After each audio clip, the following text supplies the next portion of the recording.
ते नकोच आहे ते उगाच सारखं सारखं त्याला कसं होतं त्रास होतो ना. हो मग काय. 2 वेळा येऊन गेला. मग त्याच्यामुळं कसं आहे आता हा काय आला नव्हता बरेच दिवस झालं. हा हा मग त्याच्यामुळं ह्यालाच पप्पा बोलले तूच ये आता बाळ्याला नको. हा हा हा ना इथं माझ्यापाशी कोणतरी थांबायला लागतं ना. हो तेच की. मग त्याच्यामुळं दाद्याला सांगितलं तर तो आलाय आपला. हा हा कशी आहे आज तब्येत बरी आहे का? हा बरे होय बरेच काय. बरेच म्हणायचं काय करायचं. हो हो. तू प्रशांत म्हणलं केक काय आणला का नाही म्हणलं. अरे पप्पा घेऊन आले ते आत्ता बाळाने सांगितलं असेल ना हा घेऊन जावा. हो एक तर तो असतो कुठे तर किती महिन्यातून आत्ता आलाय. होय काय. मग काय. हा हा मग त्याच्यामुळं म्हणलं ते आणलाय त्याने केक. आज ते ग्रहण वगैरे होतं काय पाळण्यात गेला दिवस.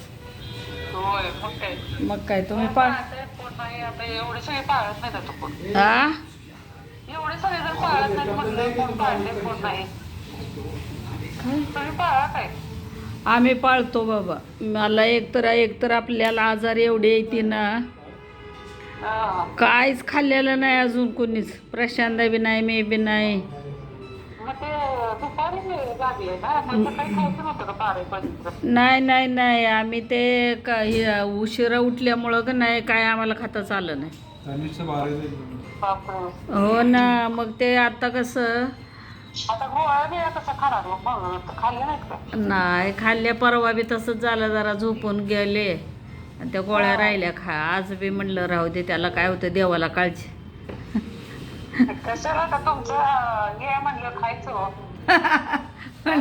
एका दिवशीनं काय होतं या कडक पाळलंय लय कडक पाळलंय आज पाणी पण नाही घेतलेलं. होय काय. मग मग 7:30 वाजता आंघोळ ते करून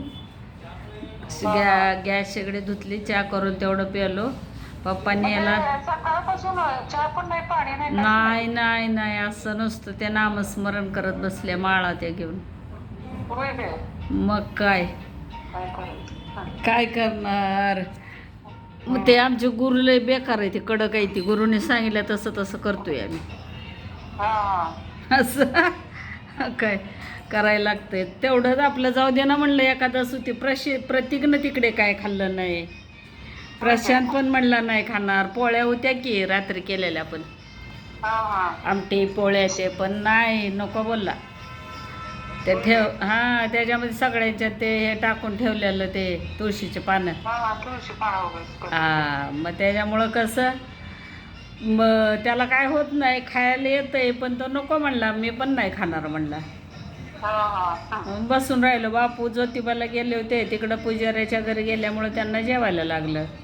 हो काय. मग काय बाहेर गेलं नाही सुद्धा. मग काय हा तरी पण ते निघाले ते 11 वाजता निघाले आत्ता पोचले घरात. होय काय. आंघोळीला गेले. हा हा तेच ग्रहणाचं कसं ते उगाच नाही ना बरं वाटत नाही. होय. मी तर लाद्या वगैरे धुत असते पण ह्या वेळेला नाही बाबा म्हणलं. एक तर तब्येतीचं शान नाही नुसतं एक आणि सकाळपासून काय खाल्लं नाही. नाही नाही गोमूत्र टाकून दिलं सगळ्या घरभर देवाऱ्यावर याच्यावर आणि वात लावली फक्त झालं. तुम्ही काय केलं. मी काय नाही बघा तुळशी पत्रावर ठेवलं दुपारी 12 वाजता जेवलेलो. हा हा मग तेच ना तुळशीपत्र मी रात्रीच टाकून ठेवले होते का तर म्हणलं सकाळचं आग नाही आली तर होईल गोंधळ. होय मग काय. प्यायच्या पाण्यात वगैरे सगळं. सकाळी उठल्यानंतर फक्त चहा केला. परत ते जरा एक व्हिडिओ संतांचा बघितला. ते बोलले काय खायचं नाही गॅस पण पेटवायचा नाही कडक पाळायचं. हे ग्रह जरा वेगळा आहे म्हणले खतरनाक. होय काय. हा ना लय खतरनाक होतं. लाल ते पूर्ण चंद्र लाल होणार होता वाटतं. भोले बाबाचे तिसरे म्हणते भोले बाबाचा तिसरा डोळा आहे ना हा ते आता म्हणजे इथून पुढे काय नाही काय तर घडतच राहणार असं बोलते. होय काय. म्हणून कडक पाळायचं जाऊ दे म्हणलं. हा मग काय तर काय नशिबावर आहे या कुठल्या राशीचं काय लय सांगते. होय मग काय. आम्ही तर आता एवढं कडक पाळतोय दरवर्षी. प्रत्येक ग्रहण पाळतो आम्ही. हा